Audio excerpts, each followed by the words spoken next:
अखिल भूमंडलीय सर्व शिरोमणि मुनि समाज के संस्थापक आदि मुनीश्वर योगेश्वर सदगुरुदेव शिव मुनि महाराज की जय। उपस्थित साधु सज्जन वृंद, संत वृंद, साधक वृंद, आध्यात्म ज्ञान के जिज्ञासुओं और प्रेमियों, आप सबको मेरा कोटिशः नमन, सप्रेम जय जीव। तो आत्मज्ञान की चर्चा चल रही है और हम लोग चर्चा कर रहे थे संसार का स्वामी, है ना। और मुनि संगीत सुधा से चर्चा चल रही थी, है ना। इसी पर चर्चा कर लेते हैं, है ना। एक ही के वश में सारा हो रहा संसार है, एक ही का विश्व भर पर हो रहा अधिकार है। बहुत बड़ी बात है ना। सारे जगत का है प्रकाशक एक ही यह आत्मा, सत्य सुंदर शिव यही खालिक खुदा करतार है। इसी पर चर्चा हो रही थी, है ना। सारे जगत का प्रकाशक, सारे जगत को प्रकाशित करने वाले, सारे जगत को व्यक्त किए हैं जिसने, इस सारे जगत को बनाए हैं जिसने, वह कौन है? आपकी आत्मा, सबकी आत्मा। यह जीव, यह प्राण, इसको आत्मा कहते हैं। यही पर ब्रह्म परमात्मा है और इसी से सारा विश्व प्रकाशित हो रहा है, सारा जगत दिखलाई पड़ रहा है ना।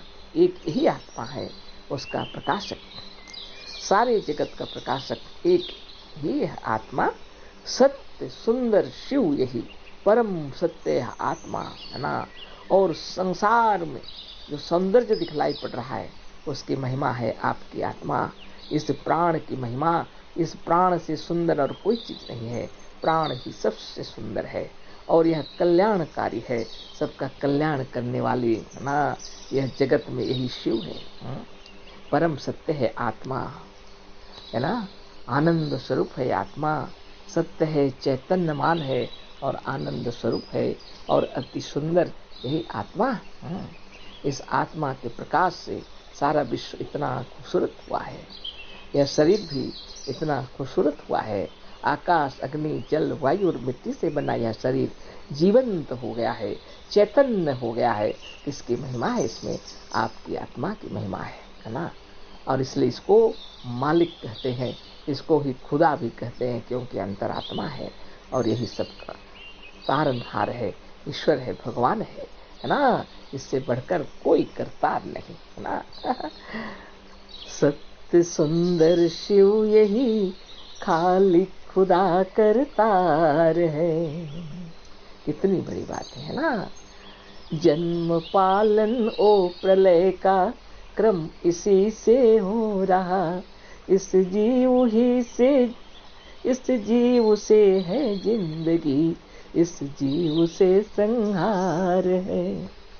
कितनी बड़ी बात है ना। आत्मा से बढ़कर और कोई भी नहीं है ना।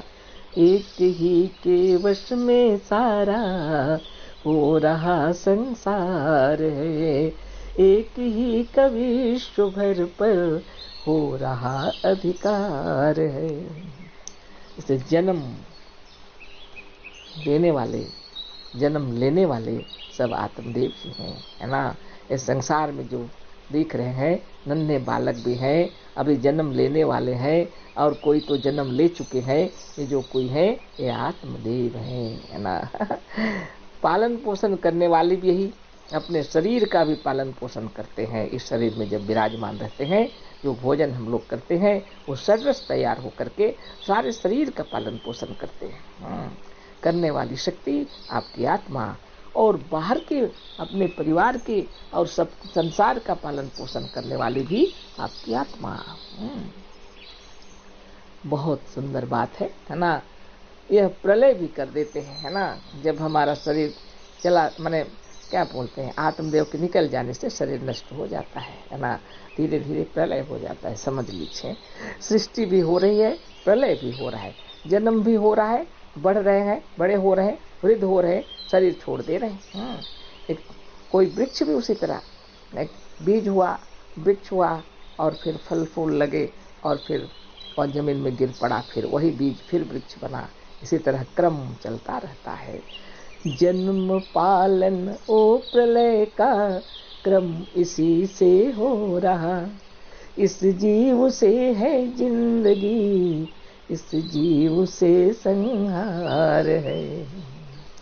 जो देख रहे हैं इस जीव की महिमा है, इस जीव से ही जिंदगी है और इस जीव से ही संहार है। ये जीव अगर शरीर में है तो जिंदगी है, इस जीव अगर शरीर से निकल गया तो हो गया नष्ट शरीर, है ना। और संसार में भी जितने कार्य हो रहे हैं ये सारे कार्य करने वाली शक्ति ये आत्मशक्ति है, यह शरीरधारी जीव है। जितने सभी ये जीव ही शिव है, सचमुच में कल्याणकारी है ना। चाहे वह पापात्मा हो या पुण्यात्मा हो, करने वाला तो आत्मदेव ही है। बिना जीव का कोई कार्य नहीं होता, है ना। जो भी कार्य कर रहे हैं सब इसी जीव की महिमा है। सदगुरुदेव श्री मुनि महाराज की जय। इन्होंने यह बतलाया यही आत्मा ही परमात्मा है, चाहे वह पापात्मा हो या धर्मात्मा, इससे क्या कहना, लेकिन करने वाली शक्ति इसी जीव की है। जीव के बिना कोई कार्य नहीं होता। संसार में जो भी कार्य करने वाले हैं जीव ही कर रहे हैं। हाँ, अच्छा और बुरा यह कार्य होते रहता है।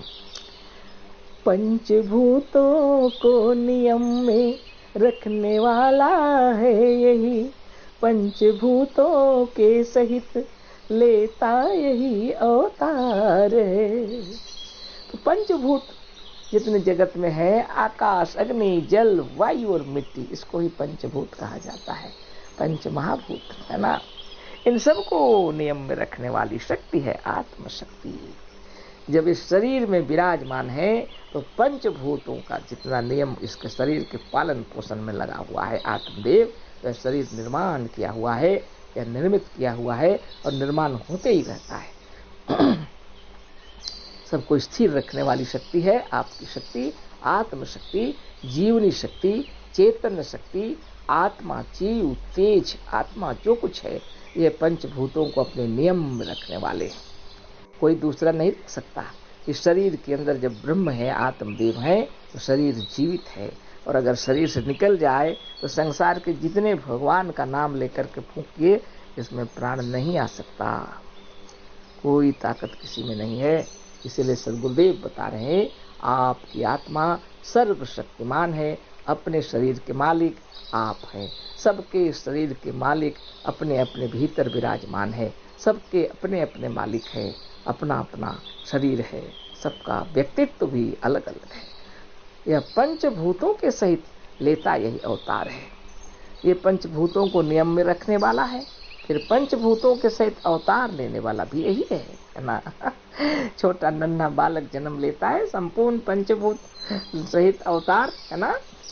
यह ज्ञान जो इस जीव को है दीन दुर्बल कह रहा, वह ज्ञान क्या अज्ञान है, इस ज्ञान को धिक्कार है। जो ज्ञान है सर्वश्रेष्ठ है, इस जीव को ब्रह्म बतलाने वाली शक्ति वही सर्वोच्च ज्ञान है। वास्तव यह ज्ञान जो इस जीव को है दीन दुर्बल कह रहा, जीव को दीन दुर्बल कहना ही गलत है, वह अज्ञान है। वह ज्ञान क्या, वह ज्ञान है, इस ज्ञान को धिक्कार है। हाँ, निश्चित रूप से। लेकिन जगत में जो कार्य किया जा रहा है, अच्छा, शांति, सुखी, आनंद से रहना चाहते हैं तो यम, नियम, आसन, प्राणायाम, प्रत्याहार, धारणा, ध्यान और समाधि का पालन करना पड़ेगा, है ना। तो अच्छा, आगे फिर बोल रहे हैं। सप्रेम जय जीव, अशेष धन्यवाद, कोटिशः नमन।